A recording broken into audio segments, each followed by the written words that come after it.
system right now. With Charlie's help, what we're going to do is show you exactly what not to do around crocodiles. It's really easy to avoid crocodiles. You could teach a monkey to avoid crocodiles, and we happen to have a monkey out here with us today. We've got Zach. Now Zach is learning how to feed crocodiles, so he's only been out there a couple of times.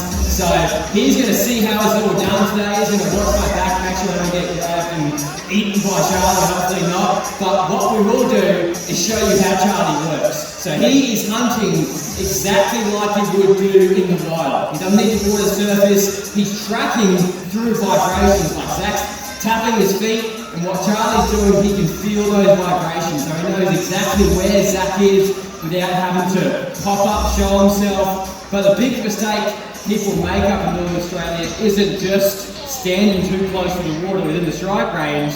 It's this, thanks mate, it's going in the water. So going knee deep in the water to get a better spot to have a fish, if not right out in the middle because it's stinking hot and you want to try and cool down. You jump in the water and you have no idea this massive crocodile is right there in front of you. It's not just like on the surface, it's not showing off his big teeth.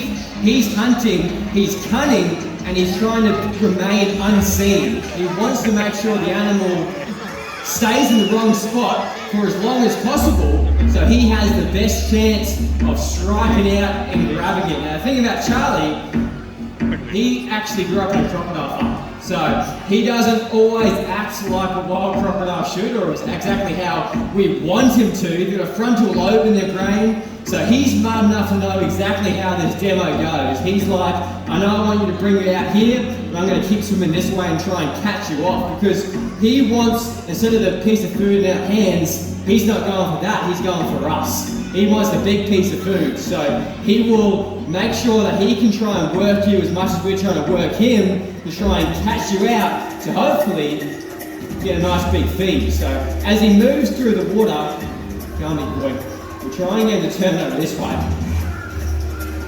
Or you're just completely ignore me for this whole demo, I might get a bit awkward. Young big fella, what are you doing? Are you sure you're meant to be training me? He's thinking about it now. Starting to turn on.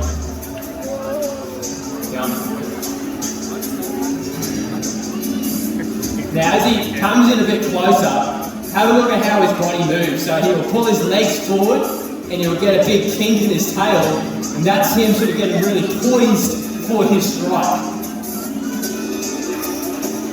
Building up all that muscle. Alright, here we go. Pulling those legs forward. Having a sneaky look.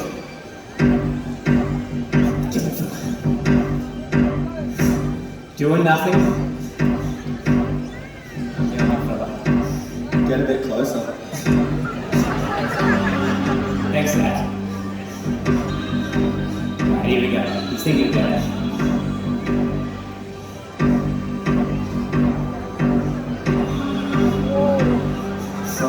He's coming super slow to that. What are you doing, mate? You're embarrassing me. Literally right now, with his whole body in the water, he can strike out over half his body length right now. So me standing here trying to work him, you're starting to get the shake in your hands, your legs start getting a bit of shake. Yummy good.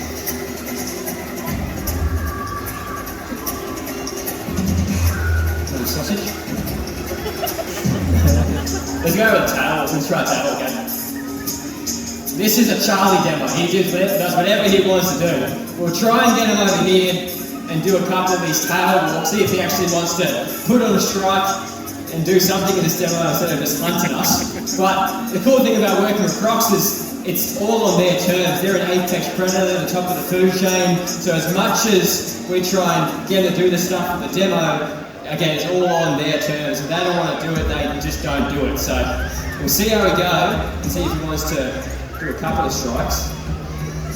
Yeah, so what we're going to do is the tail walk, like Nero said, and this isn't a circus trick that we've had to teach any of our crocodiles. In fact, it's a natural behaviour that Charlie and all crocodilians have done from the moment they hatch out of the egg at about 15 centimetres long. At this size, they're not apex predators by all means. They're actually at the bottom of the food chain, and they're getting taken by jabberoos and birds and even larger crocodiles. So what they do, they go out into the reeds and they hide in those reeds and they start tail walking things like insects, small little mammals and little birds that live alongside those reeds.